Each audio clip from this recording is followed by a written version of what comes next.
Sir ನಮಸ್ಕಾರ ರೈತ ಬಾಂಧವರೇ, ನಾನು ಪ್ರದೀಪ್ ತಂಬಾಕೆ, ಬಸವಕಲ್ಯಾಣ ತಾಲೂಕು, ಬೀದರ್ ಜಿಲ್ಲೆ. ಇದು ನಮ್ಮದು ಎರೆಹುಳ ಗೊಬ್ಬರ. ಇದು ನೋಡ್ಬೋದು, ಇದು ಎರೆಹುಳ ಗೊಬ್ಬರ. ನಾವು ಓಪನ್ ಬೆಡ್ ಪದ್ಧತಿಯಲ್ಲಿ ಎರೆಹುಳ ಗೊಬ್ಬರ ರೆಡಿ ಮಾಡುತ್ತೇವೆ. ಈ ಥರ 2 ಫುಟ್ ಅಗಲ, 1 ಫುಟ್ ಹೈಟ, ಮತ್ತು ಹೈಟ್ ಅಂದ್ರೆ ನಿಮ್ಗೆ ಎಷ್ಟು ಬೇಕು ನೋಡ್ರಿ, ನಿಮ್ಮಲ್ಲಿ ಎಷ್ಟು ಸ್ಪೇಸ್ ಅದ ಅಷ್ಟು ನೀವು ಇಡ್ಬೋದು. ಉದ್ದ ಎಷ್ಟಾದ್ರೂ ಇಟ್ಕೋಬಹುದು, ಎಷ್ಟಾದ್ರೂ ನೀವು ಇಡ್ಬೋದು. ಈ ಥರ ಬೆಡ್ ಮಾಡಿ ನಾವು ಇದಕ್ಕೆ ಭಾಳಷ್ಟು ನಮ್ಮ ಲೋಕಲ್ದಾಗ ಬೇಡಿಕೆ ಅದ. ನಾವು ಎಲ್ಲ ಕಡೆ ಲೋಕಲ್ದಾಗೆ ಸೇಲ್ ಮಾಡ್ತಾ ಇದ್ದೆವು. ಇದೇ ಥರ ನಮಗೆ ಹೊರಗಿನೂ ಭಾಳಷ್ಟು ಆರ್ಡರ್ ಬರ್ತಾ ಇದ್ದಾವೆ. ಬಟ್ ನಮ್ಗೆ ಎಲ್ಲ ಕಡೆ ಕೊಡ್ಲಿಕ್ಕೆ ಆಗೋದಿಲ್ಲ, ಟ್ರಾನ್ಸ್ಪೋರ್ಟೇಷನ್ ಭಾಳ ಹೆಚ್ಚಿಗೆ ಆಗ್ತದೆ. ಬಟ್ ಆ ಕಡೆ ನಿಮ್ಗಾದ್ರು ನಿಮ್ಮ ಪ್ಲೇಸಲ್ಲಿ ನಿಮ್ಗೆ ಸ್ವಂತ ಎರೆಹುಳ ಗೊಬ್ಬರ ಮಾಡೋದಿತ್ತು, ರೆಡಿ ಮಾಡೋದಿತ್ತು ಅಂದ್ರೆ ನಮ್ಗೆ ಸಂಪರ್ಕ ಮಾಡೋದು.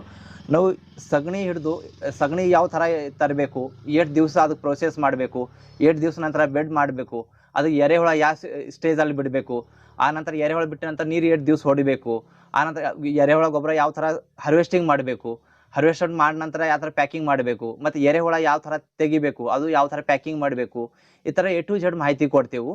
ನಿಮಗೂ ಈ ಥರ ಎರೆಹುಳ ಗೊಬ್ಬರ ಬಿಸ್ನೆಸ್ ಮಾಡಾಯ್ತು ನಮ್ಗೆ ಸಂಪರ್ಕ ಮಾಡ್ಬೋದು. ನಿಮ್ಗೆ ನಿಮ್ಮ ಪ್ಲೇಸಿಗೆ ಬಂದು ನಾವು ಎಲ್ಲ ಮಾಹಿತಿ ನಾವು ಹೇಳ್ಕೊಡ್ತೇವೆ. ಮತ್ತು ನಿಮ್ಗೆ ಏನೂ ಡೌಟ್ ಇತ್ತಂದ್ರೂ ಅದ್ರೆಲ್ಲ ಡೀಟೇಲ್ ಒಳಗೆ ಮಾಹಿತಿ ಕೊಡ್ತೀವಿ. ಓಕೆ ಸರ್, ಥ್ಯಾಂಕ್ ಯು ರೀ ಸರ್.